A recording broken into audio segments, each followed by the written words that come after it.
Effect of substituents on orientation. When an electrophilic aromatic substitution reaction happens on a substituted benzene, where does the new substituent go? Is it going to go in the ortho position, meta position, or in the para position? This is going to depend on the nature of the substituent that is present already in the benzene ring.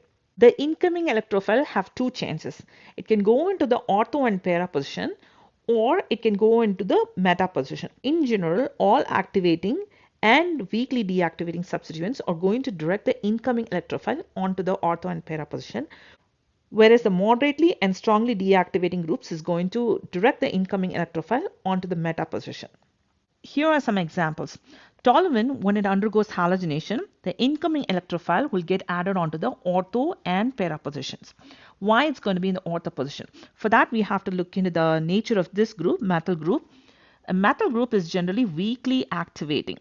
Therefore, it will be directing the incoming electrophile into the ortho and para positions. And therefore, you'll be getting both of these products, ortho and para products.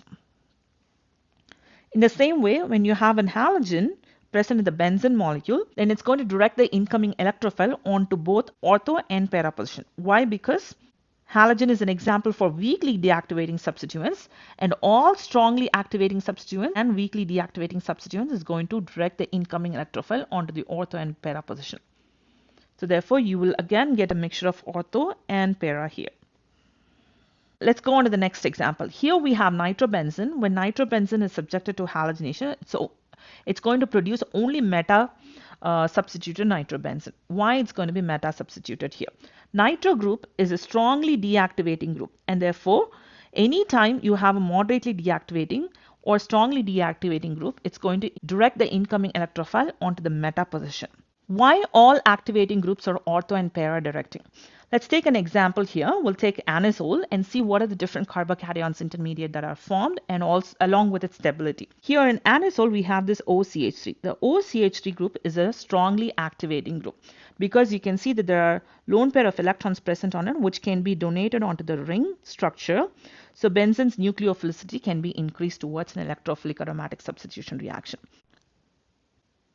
When anisole undergoes electrophilic aromatic substitution reaction in the ortho or the para position, it's going to result in 4 intermediates. And out of these 4 intermediates, one of these structures is going to be very stable. Why? Because here in all of these structures, you can see that this carbon right here has got an incomplete octet.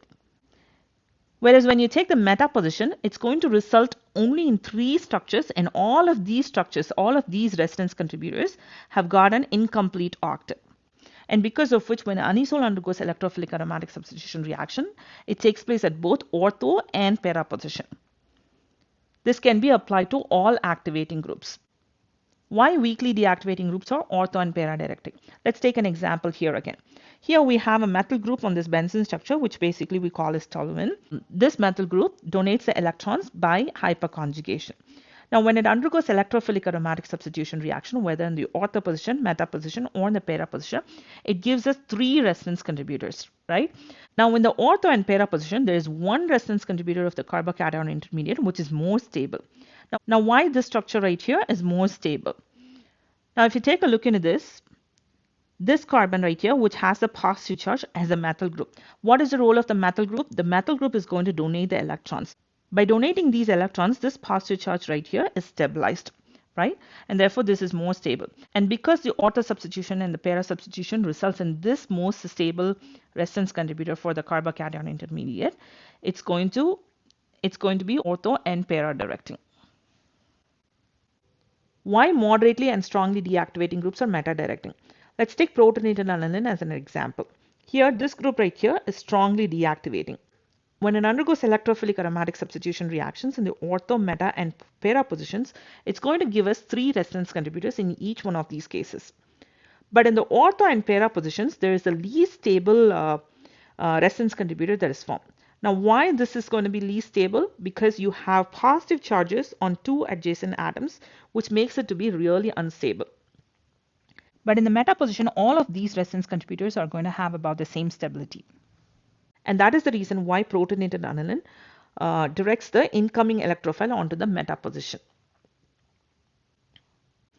Apart from the nature of the substituents, there are two other factors which is going to affect the product distribution. One is the probability. Second one is the size of the substituent. Let's take a look into the first example. Here we have toluene, which is undergoing nitration reaction. When it undergoes nitration, there are two different products obtained, ortho and para substituted product. Because we know that this is a weakly activating substituent and it is going to direct the incoming electrophile onto the ortho and para position. But here the ortho product is obtained at a higher amount. What is the reason why ortho product is obtained at a higher amount? Here we do have two ortho positions, but only one para position. And because there are two ortho positions, the probability of the electrophile getting added onto the ortho position will be more, and that is the reason why you get more of the ortho substituted product. And the second factor that's going to affect the product distribution, basically affecting the ortho and para ratio, is the size of the substituent. Here we have different alkyl benzenes. We have toluene, ethyl benzene, and tertiary butyl benzene. As you increase the size of the alkyl group, you can see that there is a direct reduction in the amount of ortho product that is formed, right? Here, with just methyl group, you are able to form 61% of the product. With ethyl benzene, there is about 50% of ortho product that is obtained, but with tertiary butyl benzene, you can see that it has been reduced to 18%. And this is because of steric hindrance. Because you have a very bulky group here, it will be hard for the incoming electrophile to get attached to one of these positions. When you do an halogenation with a strongly activating group, then you don't need any catalyst. Say for example, here we have a methoxy group, which we know that is a strongly activating group because of the lone pair of electrons that is present on oxygen. And this is going to increase the nucleophilicity of benzene for it to go and attack the electrophile easily. In that case, you do not need any catalyst. But when you add the catalyst, then halogenation is going to happen on all susceptible positions. Say for example, here we do have two ortho positions and one para positions, and all of these positions are susceptible towards electrophilic aromatic substitution, and therefore the substitution can occur in all of these positions.